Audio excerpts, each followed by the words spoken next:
Hi friends, Kumbh Mela మహాకుంభమేళలో ఉన్నాము.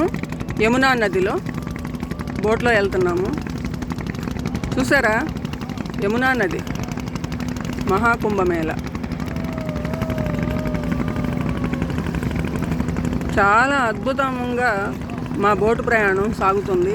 బోట్లో కేవలం ముగ్గురే ఉన్నామన్నమాట. మా ముగ్గురు కోసం స్పెషల్గా ఈ యమునా మాత ఒక బోటుని అరేంజ్ చేసి మా దగ్గరికి పంపించినంత ఆనందంగా ఉందన్నమాట మాకు. చూసారా, ముగ్గురమేనండి ఈ బోట్లో.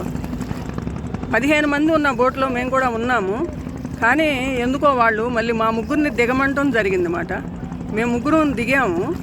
దిగిన తర్వాత ఒక బోటు స్పెషల్గా మా ముగ్గురు కోసమే వచ్చి మా ముగ్గురిని ఎక్కించుకుందండి. మహాకుంభమేళలో జరిగిన ఒక అద్భుతం మాట ఇది.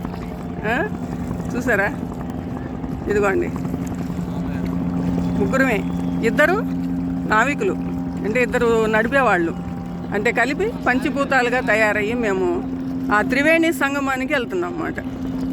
యమునా నది ద్వారా మనం అప్పుడు ఆ బోట్లో 15 మంది బోట్లో ఎక్కాం కదా, అందులోంచి దిగుతుంటే అయ్యో మన్నే దింపుతున్నారేంటి వీళ్ళు అని అనిపించింది. బాధపడ్డాం.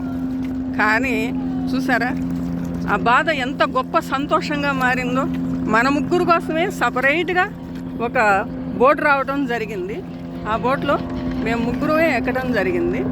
మా సారు, నేను, మాతో పాటు ఉన్న ఒక హెల్ప్ చేయడానికి వచ్చిన ఒక బాబు అన్నమాట.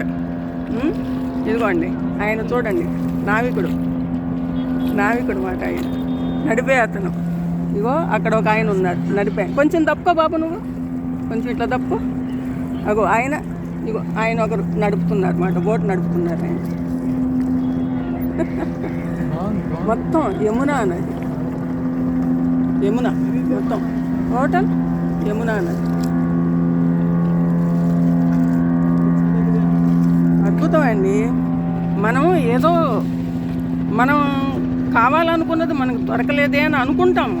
కానీ అంతకన్నా గొప్పదేదో ఇవ్వటానికి ఆ పరమాత్మ నిర్ణయించుకుని ఉంటాడు అన్నమాట. చూసారా, ఏది జరిగినా మన మంచికి అనేది ఇందుకేనండి. చాలా అద్భుతంగా, అసలు ఇది మాటలతో వర్ణించలేనంత ఆనందము అద్భుతము జరిగింది ఈరోజు. మా ముగ్గురి కోసమే ఒక బోట్ రావడం జరిగింది అన్నమాట. ఇద్దరు దాన్ని నడిపేవాళ్ళు. యమునా నది ద్వారా త్రివేణి సంగమంకి వెళ్తున్నాము. ఇంతకన్నా ఇంకేమో అద్భుతాలు అంటే ఏవో కాదండి బాబు, ఇవే అద్భుతాలు అన్నమాట. మహాకుంభమేళాకి ఒక్క బోట్లో ముగ్గురము స్పెషల్గా, ఏది మనము ఊహించనిది త్రివేణి సంగమానికి ప్రయాణం అన్నమాట. ఇక్కడ అసలు నిలబడటానికే జనాలు ఖాళీ లేని పరిస్థితిలో ఇలా ఉందనంటే ఇంకా మనం ఇంతకన్నా వరాలు ఏముంటాయండి మనుషులకి? ఇవే వరాలు. గుర్తించాలి మనం, అంతే. గుర్తిస్తూ గమనిస్తూ ఉంటే కనుక ప్రతి మూమెంటు చాలా అద్భుతమైనది, చాలా ఆనందకరమైనది మాట. ఇదిగోండి యమునా నది తెలిగిద్దాం ఇప్పుడు.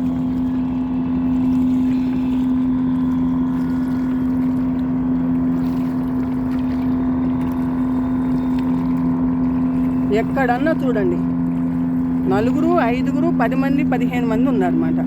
దీనిలోనే ఈ బోట్లోనే ముగ్గురుమే ఉన్నాము.